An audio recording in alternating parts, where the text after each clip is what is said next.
જય શ્રી કૃષ્ણ, હર હર મહાદેવ, જય શ્રી રામ. બધા કેમ છો? તો જો આજે નવા વ્લોગમાં બધાનું સ્વાગત છે.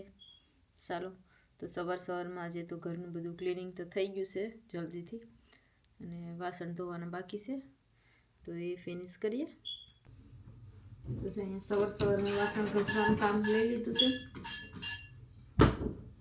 ઝાડુ લગાવી દીધું ઘરમાં, બધાને સ્કૂલે મુકાઈ ગયા બંને.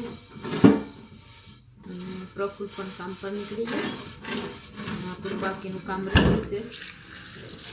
આજે છે ઘેરે, તો આજે વિચાર છે કે બાજુનું ગેરેજ બહુ ગંદુ છે. તો ચાલો, વાસણ તો બધા ઘસાઈ ગયા, હવે સિંગ પણ સાથે સાથે ક્લીન કરી દઈએ.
ફ્રીઝરમાં પલાળીને મૂકી દીધા હોય તો ગમે ત્યારે કાંઈથી આવવાનું લેટ થયું હોય કામ પરથી, તો આવીને થોડાક નાખીને બકાલ બની જાય, એટલા માટે પલાળી રાખ્યા છે. અમે જે મટાણાની જારીવાળા બર્તન રાખી દીધા કે બધું પાણી એકદમ નીચરી જાય ને પછી ફ્રોઝન મૂકી દેવું, તો આમ જ 1 થી 2 કલાક સુધી પડ્યા રહે, પછી ફ્રોઝનમાં મૂકી દેવાના, એટલે બધું પાણી નીકળી જાય ને એકદમ કોરા થઈ જાય, એટલે એમાં બરફ બેઠે નહીં, એકદમ હુકા હુકા.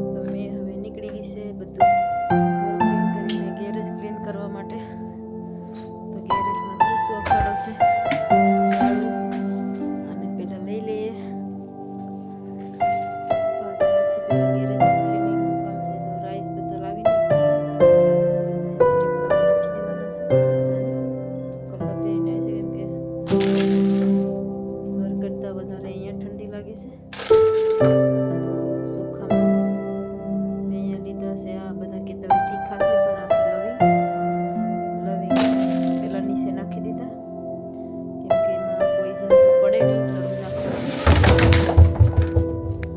લવિંગ બધા નાખી દીધા, એટલે નીચેથી રાઈસ કોઈ જે જીવજંતુ થાય તે ન થાય બેક્ટેરિયા, તો થોડાક નીચે નાખ્યા અને થોડા ઉપર નાખી દઈશું. તો બધા રાઈસ નાખી દઈએ. કામ કરતાં કરતાં પહેલાં ટાઈમ સેટ કરલા, ધ્યાન છે ને સ્કૂલ ટાઈમ, કેમ કે કામ કરતાં કરતાં ટાઈમની ખબર જ ના રહે અને સ્કૂલ ટાઈમ થઈ જાય, લેટ થઈ જાય. ટાઈમ પહેલાં સેટઅપ કરી દીધું, કામમાં બિઝી થઈ જાય.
પહેલેથી બાફી નાખીશ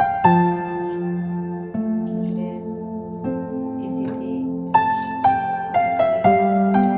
વઘાર જ કરવાનો છે. સાલ કાઢી નાખી એટલે થોડી કડવી પણ ઓછી લાગે. થોડી સાલ પૂરી તો થોડી કડવી લાગે. ઓરિયન્ટાઇલ પણ કડવી જ હોય.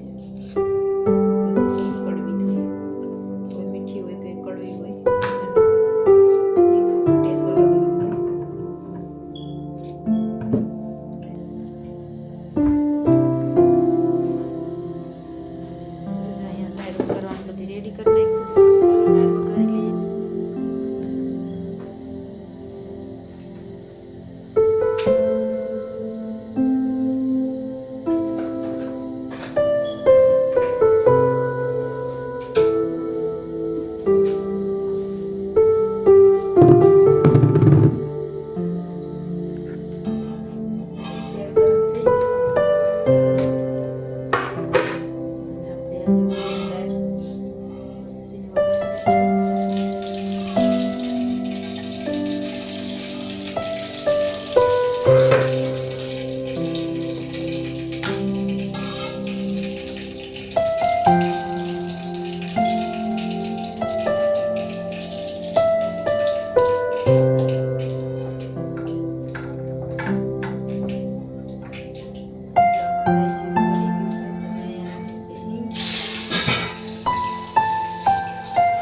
કરીને ઓરિયન તૈયાર થાય.